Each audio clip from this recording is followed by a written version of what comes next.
Welcome back, Indiana Sports Beat Radio on this Tuesday. Thank you so much for being with us. Joined now by Ryan Oblenis from Spartan Illustrated. Am I saying your name right? Oblenis. All good, though. Oblenis, there we go. You know, you would think I would know that. James Patrick Coyle, a fellow Irishman, but that's a new one. Long time ago in doing research on my heritage, my name originally was like McAhoyle. Or something. It's crazy how all that stuff gets homogenized down through the years. But welcome in, fellow Irishmen. And Sparty, man, the Spartans football program has always been one of those strong. When Indiana was in the Big Ten East, it was brutal for the Hoosiers. Every year they've got to play Penn State, Ohio State, Michigan State, and Michigan State was a top part of that top four. Now that is gone, the funny thing is everyone talking about Indiana's schedule. I'm like, dude, do you have any idea what they dealt with for the decade before that? I mean, they had like the toughest schedule year in, year out. So it is nice to see them have a schedule that allowed them to do what they have done. But even with that, I don't think they're getting the respect that people probably should give what this team is doing because they are absolutely obliterating teams when they play them. Yeah, absolutely. I don't think, I think obviously people have pointed out the schedule, for Indiana, but when you look at what they've done, they pass every test easily. They lead the Big Ten in total yardage. They're first in rush defense. They've done what they're supposed to do up until this point, and they have a perfect 8-0 record. This is a good team. This is a tough team. That's going to be in the playoff picture. They control their own destiny, obviously. It's going to be interesting to see how they finish out. But make no mistake about it, this Indiana team, they can play. And Michigan State, their offense has been kind of middle of the road as they are trying to get back. They've got a new coach, a second-year coach, as they are getting their program back to where it has been. But that is a tough environment, and this is an environment that this Indiana team has not faced this year. And they're 8-0 right now. Out of their first 8 games, 6 of them have been at home, and only 2 road games at UCLA, which was a beautiful trip. And you had a ton of Indiana fans there. Then at Northwestern, which was kind of a smaller deal with a lot of Indiana fans. This is going to be a very, very different environment. I've been to Spartan Stadium. I've been there. I know how fervent those fans are. They love their football, and they fill that stadium, and they're loud and proud. Yeah, absolutely. It's the first year of the Jonathan Smith era. But who coached last year? Was it an interim? Yeah, it was Harlan Barnett after all the, the scandal with Mel Tucker went down, and, he got obviously fired eventually. Harlan Barnett, who was the secondary coach, took over as the interim, and, last year was just kind of a whole disaster. So, this year, obviously you got a whole new staff that came in. Jonathan Smith is a proven program builder. You saw what he did at Oregon State, a team that, I think, the year before he took it over, they were a 1-win team. A couple years later, he's got them winning double-digit games, competing for Pac-12 championships. And, that was exactly the kind of coach that Michigan State needed, especially after what, the program went through under Tucker last year. And, outside of 2021, the results on the field with Tucker were never very promising either. Kenneth Walker year 2021, that year was great, and Michigan State won a lot of games, won a New Year's Six Bowl, all of that. But outside of that, on the field, there were a lot of struggles. And then, obviously all the off-field drama with Tucker. So really this program, when Smith came over, they were starting from scratch. It's year one of a rebuild. So some of the growing pains that you're seeing MSU go through this year, 4-4 record, some ups and downs.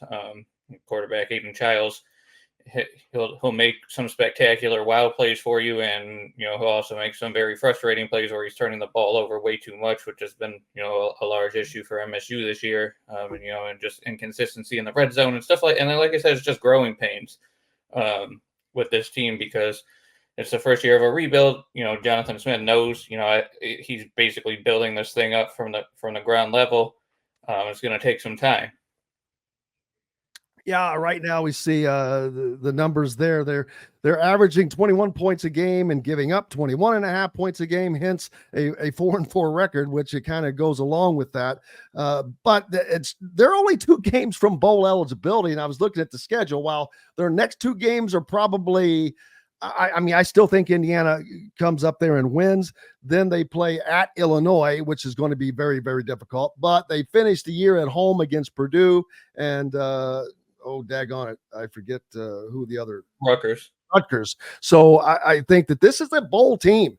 I think they make it into a bowl, and that's something for a team that is battling like they are to make a bowl eligibility. That's huge. Yeah, I think that was always kind of the goal, going into this year. Like I said, everybody understood. I think most level-headed Michigan State fans understood what this year was, the first year of a rebuild. Like bowl game, that is a success for the first year under a new regime. Michigan State hasn't even made a bowl game the last 2 years, and I believe they haven't made one 3 of the last 4 years, outside of that 2021 year. So being able to get that bowl game, get those 15 extra practices or whatever it is for a young team. This team had 61 new players on it this year, between transfers, freshmen, walk-ons, all that. There was a lot of coming together and gelling this team had to do, which I think they've done a pretty good job of this year. And they buy into the coach's vision for the future and what's going on. But at the same time, they're trying to win now too. And so, my prediction for this team going into the year was somewhere around 6-6, 7-5, which is still within reach. But I think a bowl game was the goal, and anything after that was just kind of like a cherry on top. Absolutely, as it should be. And sounds very wise. What is the thought? What is the perception of this Indiana program right now, where they are? They're as far as in the Big Ten, their defense is, I don't know if they're still second or if they've moved up to first in points per game allowed. The offense was leading the conference in several categories as well. They were the top scoring team in the nation until last week with the backup Taven Jackson going in, and they only scored 31 points for just the second time this year when they opened the season with 31, but they had scored over 40 points in every game in between. The offense was just humming. Everyone saw what they did to Nebraska's 7th ranked defense. What are the thoughts of this Indiana team? Yeah, I mean, like I said, I think Michigan State fans, obviously the coaching staff, the players, they all think this team, is for real. They're going to take this game very seriously. Michigan State's obviously coming off of a big rivalry game against Michigan, tough loss. But, based on everything Jonathan Smith has said this week and the players are ready to turn the page, they know that their full attention needs to be on this Indiana team. It's an undefeated team. Like you said, Indiana does have to come on the road, play in a tough stadium and, in Spartan Stadium and all of that. But, this is one of the better teams that Michigan State's going to play all year, and they have to have their full focus on them. They know that this team, especially if Rourke is back this week, they know this team's going to be able to throw it, that they can run it. As you pointed out, Indiana, I believe they lead the Big Ten in points per game, second in points per game allowed defensively, I believe first in rush defense. So Indiana's not just doing it on one side of the ball, right? They have a really good offense that can score with anybody. They have a defense that's stopping, shutting down opponents. Like, this is a really tough matchup, and Michigan State's going to have to come in with a really good game plan. We'll see if Rourke does play. How his thumb or hand affects him throwing. But this Indiana team is obviously very confident. They haven't lost a game yet. Kurt Cignetti, some people might call him borderline arrogant, but he's right. He wins. It's just what he does anywhere he goes. This guy wins, and so, yeah, Michigan State's going to be fully prepared. They know what this game is, what this team is. This team is really good. Yeah, a lot of what Kurt Signetti does is with purpose, and if you're not around him enough, you don't get that. And he does enjoy a little of it, but it's a lot of it is with purpose. He draws the attention off of his team that way, and I think that's a wise move. And I always like to say, if you can do it, it ain't bragging. And he has laid the facts down. Now it is pretty shocking to see all that he has prophesized so far coming to fruition. But what does Sparty have to do to have a chance at actually winning this game this Saturday? As I've mentioned, turnovers have been a really big issue with this team. Aiden Childs had a really costly fumble in the waning seconds of the first half against Michigan that set them up for a field goal right before the half, and they went into halftime with the lead instead of MSU leading. And then so that has to be something that they clean up on Saturday if they're going to have any shot to beat the Hoosiers. Costly penalties have also been an issue for this team this year. I mentioned inconsistency in the red zone. They have to find ways to get into the end zone when they're getting that close. And Michigan State's run game has actually come on a lot over these past two games. Against a tough Iowa front a couple weeks ago, they ran for a season high, I believe it was like 212 yards. Against Michigan, Nate Carter, running back, had his highest yardage total as a Spartan. The offensive line had struggled early on this year, and they're finally starting to find some continuity in playing, basically the same 5-man group now throughout the whole game. And they're creating holes and they're getting yardage, but they have to start paying that off in the end zone. So, that's really what Michigan State has been preaching all year is clean up the turnovers, be better disciplined about penalties, find a way to get into the end zone and the red zone. If Michigan State does that, I think they can win this game. But again, you're facing a really good team, a really good defense that's, not going to give you a lot of opportunities. So you cannot give opportunities away by giving the ball away.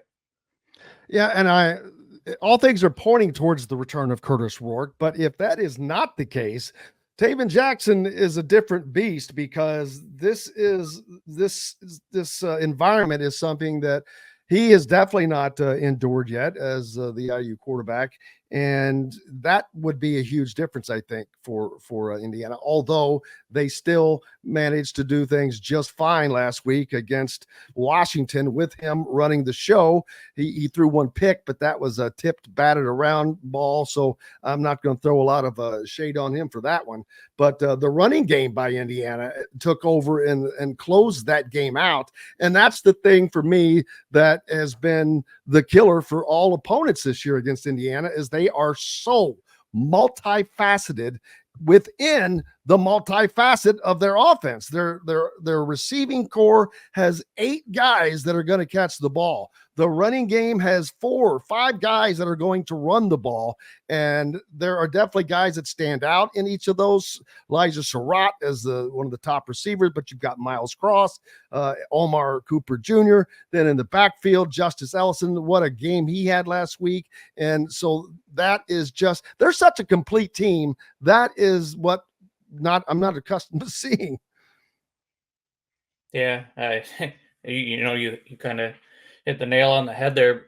Indiana can beat you in multiple different ways. They have a lot of playmakers on offense. If Rourke does play, obviously he's a veteran quarterback. He sees everything. He knows what to take, when to throw, where to place balls, when to throw the ball away, when to check down, when to take shots. If it is Jackson, like you said, going into a tough environment, that's going to be a little more interesting. But honestly, I think, as you pointed out too, there wasn't that big of a drop off. Maybe they scored a little bit less points with Jackson at the helm, but I feel like the Indiana coaching staff is also confident in Jackson if he does have to go in there.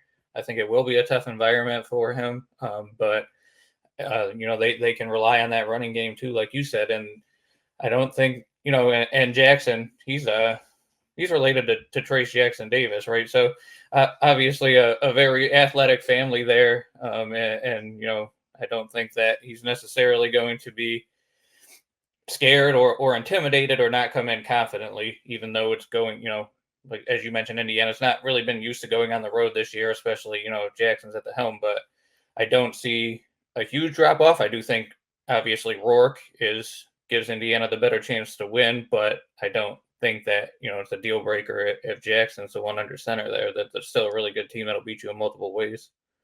Absolutely. And Ryan, I thank you so much from Spartan Illustrated. Any Spartan fans, make sure you are going to the Spartan Rivals site to get all of your coverage. Any place else they can find you guys?